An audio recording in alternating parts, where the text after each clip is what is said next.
Hi, I'm Kim. And I'm Nick. And we're the Stotzers. Yes, we are. We are doing video number 2 because when we did video number 1, we forgot to include some things. And we got some great questions. People said, could you please tell us more about who you are and about the story about Aaron and how you got to the point of adoption? And we thought that sounded like a great idea. So here we are. And I'll start with a little bit more background about who we are. We are pastors from Los Angeles, California. We have been married for 8 years on May 21st, Woo-hoo. coming up very soon. We're best friends. Yes, we love each other. We've been in ministry for nearly 20 years, I think 18 years combined. And we have moved to Kansas City to do more ministry. We work on a missions base here. We're leaders here. Nick leads the Life Initiatives Department and works with the African American Forerunners Alliance to build community and just build up the Black community in the area. And we work in marriage ministry. We do counseling. Just work in several leadership capacities here in the missions base in Kansas City. So we're very excited. We don't have any children of our own yet, and we're just very honored to be in this position of adopting baby Aaron. And so, a little bit more about baby Aaron and his story. It doesn't start 3 months ago. It actually starts a little bit further back than that. It starts about November of 2013.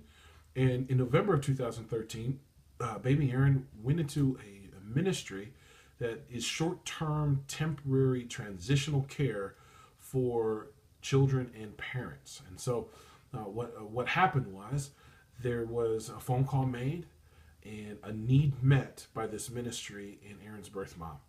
And so we met him in late November.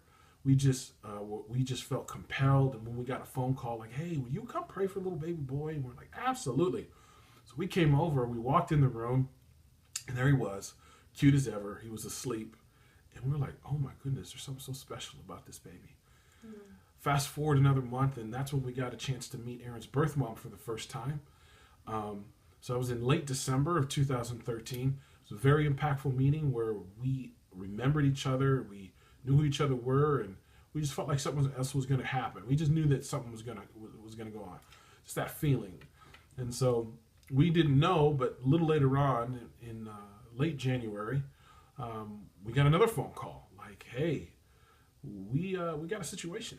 And remember that little baby Aaron that you guys have been around for a little bit? I was like, yeah. We were like, yeah. Well, he needs a place to stay. Now, it wasn't that the people before weren't great parents, great caregivers. They were great caregivers, but they had too many children under 2. And according to the ministry that they work for or serve with, they can't have a certain number. And Mama was pregnant with a third, and that was a little bit too much to handle.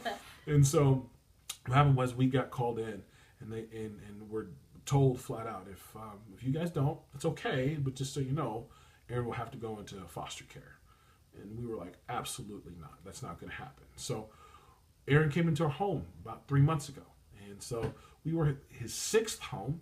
And we knew that when we were getting Aaron that he needed long-term stability. So we were in for the long haul no matter what it was. Whether it was 3 months or however long. But in that span of time, Aaron's birth mom, knowing her situation, knowing everything she had to face, bravely and very courageously said, instead of my son going into foster care, because this particular ministry and her were about to part ways, instead of my son going into foster care, I would rather place him with a family that I know and I trust, and I know loves Aaron as much as I do. This was unprompted. This was an extremely mature decision by a very brave young woman. And so we got a phone call. We came into this office with Aaron and ourselves and Aaron's birth mom and a few of the leaders of that ministry, and she, face to face, eye to eye, with tears, asked us, will you please adopt my son? You want to be sure, as we communicate Aaron's story, we communicate the amount of respect that we have for Aaron's birth mom. Very high she amount. has faced so many things in her own life. She's a tremendous young woman. And I know that as she moves forward, we are rooting for her every step of the way. Absolutely. We've chosen to have an open adoption so that Aaron always knows who his mom is, always knows how she fought for him, how she loved him and still loves him, and how she didn't just send him off. She knew us. She chose us. Mm-hmm. She has the dignity that very few people can understand the kind of sacrifice and the kind of love that she's putting forth right now. Yes. But we really honor her and respect her for it. Yeah. Now, with that being said, the reason why the need is so urgent, the reason why we're asking for for a certain amount of money, $15,000, is because we consulted with a number of attorneys, and we chose one that is the most experienced attorney in the state of Missouri for adoptions. So we talked to other friends of ours who adopted in the state, and we asked them, hey, what do you think is a wise number to ask for when we ask for adoption, when we ask to raise funds for adoption? Some were saying 10,000, some were saying 12,000, some said 20,000, but we really felt comfortable with a $15,000 number. And we really feel that that number will cover everything, all of Aaron's court costs, everything that we'll need to adopt baby Aaron. And so it's not greed, it's just flat out need. And that's exactly what it is. And the urgency's there because we want Aaron to have a stable home. We want him to be able to have the stability of knowing that, hey, this is a forever place. I know he's 11 months old, but we need that little certificate in the frame on the wall that says Aaron is adopted. but more so than that, we want Aaron's birth mom to move along with healing. We still talk with her all the time, and we want her to know that we're in the process. We want her to feel released. We want her to know that things are moving along and that things aren't in a state of flux, but that they are moving in all the right ways. Yes. So we want to invite you to give. We want to invite you into the story. Yes. You know, this is not just, a nameless charity or a faceless thing. No. This is Aaron. This is the super baby. No, this is the precious boy from the inner city of Kansas City who could have been a statistic or a number, but he isn't because he has people fighting for him. Yes. And you can be a part of his story. It's good ground to sow into. And at the end of the day, all of these aunts and uncles that are coming alongside and becoming the community that helps us adopt get a part of that good, beautiful spiritual reward that comes back from giving, that comes back from investing in a young man like this one. So we just want to invite you to become a part of the story. We want to invite you to donate. Little or big, however much you have, we appreciate it sincerely. Yes, truly do. And no, part of it is that this is more than just about Aaron. This is about stirring everybody's heart to adopt. We want to foster a spirit of adoption because there's a lot of little Aarons out there. And so if it's you sowing into this good soil so that your heart becomes opened or your mind becomes enlightened to what's really going on in the world and how many orphans there are and how many people need to be adopted.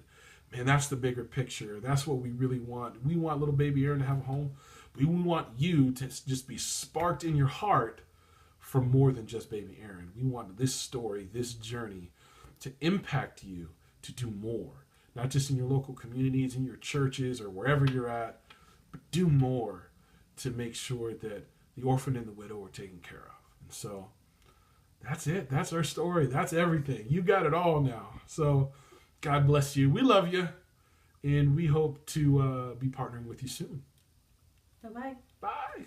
Handsome boy. Who's that handsome boy? Who's that handsome boy? Oh. Are you going to grab it? Are you going to grab it? Who is that? Oh, what are you doing? There he is. Say hi, Funkin'. Say hi, Funkin'. Hello. Hello, Sugar Drop.